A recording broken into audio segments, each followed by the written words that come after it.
Absolutely. And, and in our society, drunkenness is a problem.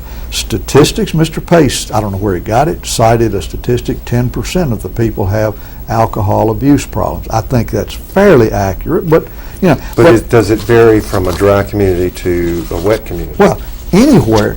But Ronnie, the point in this, why are people so opposed to it? The reason is that why do anything to bring into a community something with such horrific and costly results? We ought to be doing everything. I don't think anyone disputes that, and I want to give Steve some time. I guess the question for me is, no one disputes that alcohol or many other substances abused beyond moderation can have devastating impact. What is the difference, however, between, those things occur in our community. Right.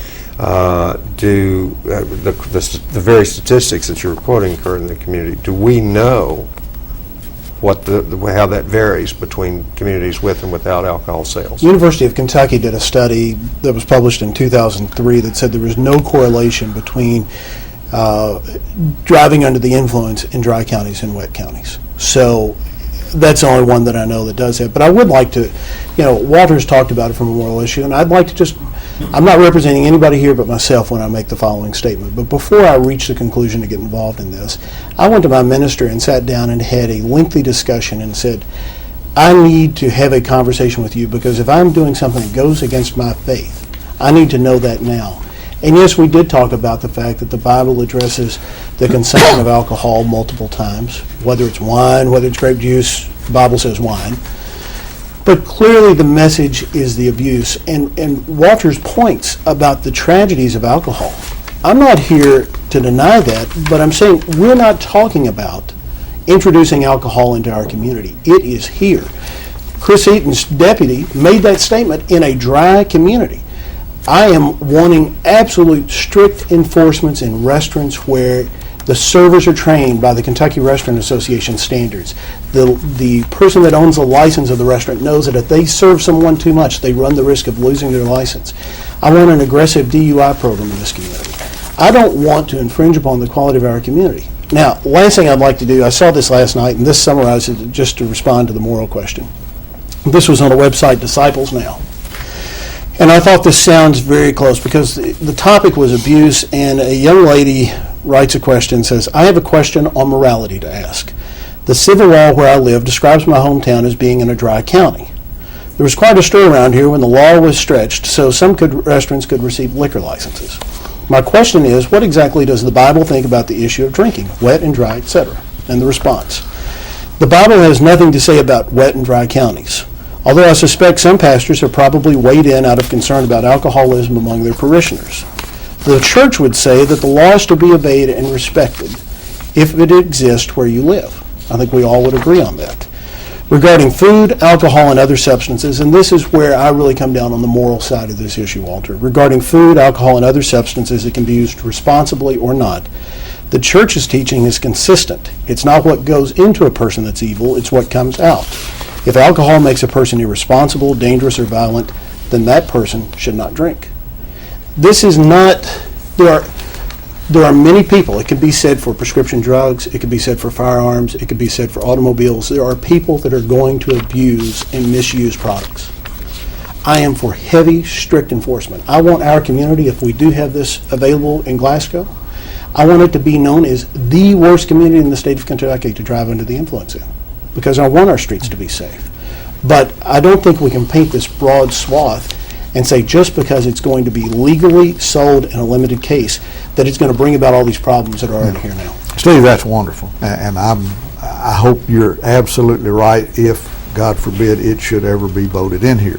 But I look at Louisville, 4 precincts. Predominantly residential neighborhoods. In Louisville just went dry. Right. 86% of the people voted alcohol out. And let me let him finish. Yeah. 86% of the people voted alcohol out. the lady the Metro Councilwoman, Sherry Hamilton, who headed up the thing, said, we're just elated. The community is sending a message that we want to improve our quality of life. And, I don't want to, maybe I should just state it for our viewers. I have said repeatedly, I don't think my life will change in any significant way if this vote goes up or down. And I don't mean to be, I've tried hard to challenge some things that Steve said, and I'm trying to do the same thing with Walter. Because of what I do for a living and where I do it, I'm aware of some of those things. What he has said is absolutely true, but these are very high crime neighborhoods by and large.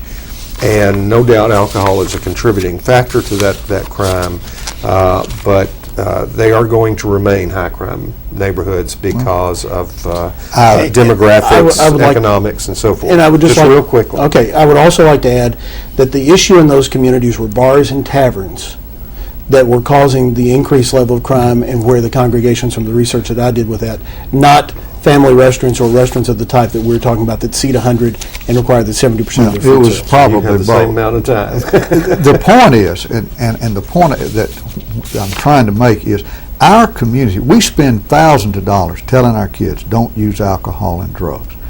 We see all of the problems in families and in the courts, and there's statistics about the percentage of child abuse, spouse abuse, and all of those things. From a Christian perspective, the scriptures are clear that, what we do, we ought to do to be a good example to others. In Romans 14, it talks about, do everything to bring honor and glory to the Lord. I cannot see how voting this in is going to do anything to raise the moral climate or temperature in our community. And that's the last word on that subject.